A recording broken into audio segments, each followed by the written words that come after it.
to allow tension, and what a move. That is the commentary team reacting to this incredible sacrifice. It's hard to describe just how good this game is, so I'm not even going to try. Listen to these guys doing it better than I ever could. What a beautiful, beautiful game. This is a masterpiece from start to finish. Yeah, he should look at the ceiling. This game is like the Sistine Chapel. It's beautiful artwork. Morphe, Gives up the queen. They'd all be so proud of this effort. One of the most beautiful games I've ever seen. So this is Wesley So with the white pieces against Magnus Carlsen with black. It's the Champions Chess Tour finals. They've gone to Armageddon in their matchup because they drew the two rapid games. And what that means is Magnus with black here, after these moves, you can see he's down on time. He has less time than Wesley, who's got the full complement, but it means Magnus can win the whole thing by just drawing the game. He's got the draw odds. So Wesley now goes knight c3, not the main line stuff. We get knight c6 from Magnus. You know, he's gone for an aggressive Sicilian. They say if you want to make the draw, don't play too passively. Box yourself in. So we get knight f3, e5 now from Magnus. Weakens this square but gains some space. Okay, well-known theory. Bishop c4 targets the weakened diagonal. g6, Magnus making a little home for that bishop. We get d3, h6, g5, an important square to control. h3, Wesley loves a little bunny ear move of his own, stops any bishop g4 in future, and after d6, Wesley gets aggressive with knight h2. And you might say, how is backpedaling the knight aggressive? Well, after bishop g7, castles, knight f6, f4 on the board. Vamos! This was Wesley's idea of clearing the knight.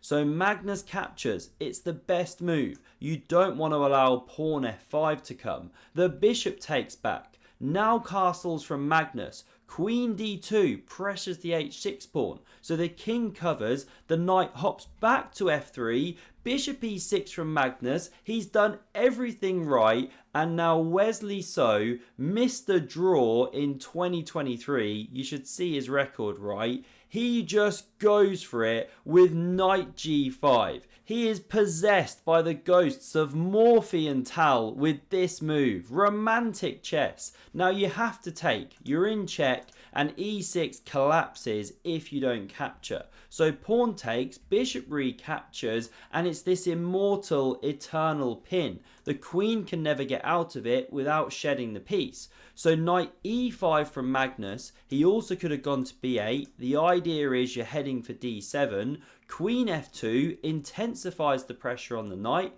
We get knight d7 back, covering its brother. And now how do you chuck more fuel on the fire here? You can start with queen h4 check. But Wesley goes for the other very important move. Well done if you spotted it. It's this move of e5, adding more attacking pieces, because after pawn takes, forced, you've cleared e4 for the knight. It now pressures this one again, and you're winning back the piece by force. But it's not such a big deal. If white liquidates everything on the f6 square, then you only emerge roughly level. Black's even a little bit better. So black can go king g8 here. Rook e8 is another idea. Magnus goes for queen b6, third most popular move of the engine. But now we don't see the liquidation. You only emerge level. So Wesley checks the king, and now don't step back at this point or you get absolutely slam dunked with rook takes on f6.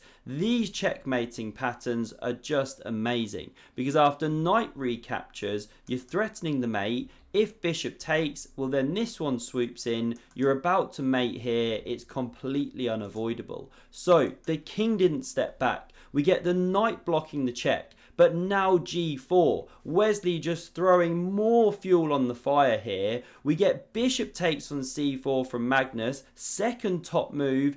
f5 was a better defensive try, but it's all very, very tough. Now this pawn captures, the bishop comes back to d5, it was attacked here, and now Wesley could already take on h6 here, double check, rip open the king, but he first starts with this one, even more picturesque. He gives the knight here, it's recaptured with that one, and now does he recapture with the bishop? No, he slams down with the rook, hitting the queen, and this is a brutal attack. Magnus here does not play the top move. Now what should he do? Well, take here, but it looks so counterintuitive because you take, double check, so the king has to recapture. Now you check, you drive the king out, the rook joins the attack. Who plays this? Well, after the king scurries back to d7 and you get this kind of sequence, black does have chances here. You know, 2 rooks for the queen, bishop for bishop. However, the king is vulnerable, and even if you try stuff like this, well, the queen can switch back and stuff, and white's got the pressure here. But okay, that was the way to go. But Magnus couldn't find it, down on time. He takes with the queen, sacrificing it, allowing bishop takes, then going for g5, desperate to keep lines closed, but Wesley just captures the pawn, bishop takes, and this is so classy. Wesley doesn't even capture and allow the rook to come with check, get a little bit of counterplay. He goes queen f5 check, king g7, pawn check, captures is forced, now the bishop drops, but with check. Wesley playing like an absolute lion in this game. No more pictures of cats today. He's got Kaya to impress. So we get king h6, another check, king h7. The king steps to the f-file, clearing room for this one to join the attack. Rook g8 from Magnus. This bishop does a good job of holding f7. Now another check, drives the king to the g-file, check, king here, now another one, rook blocks, these come off the board, and after pawn captures, Wesley just keeps mopping off pawns here. These ones now split, weak, isolated, the king exposed. This is so tough for black to drum up play. We get king g3 covering the pawn, g5, queen g7, hits that rook, it lifts into the game, and b3 from Wesley, a5, a4, sadistic, just setting up this connect 3 over here.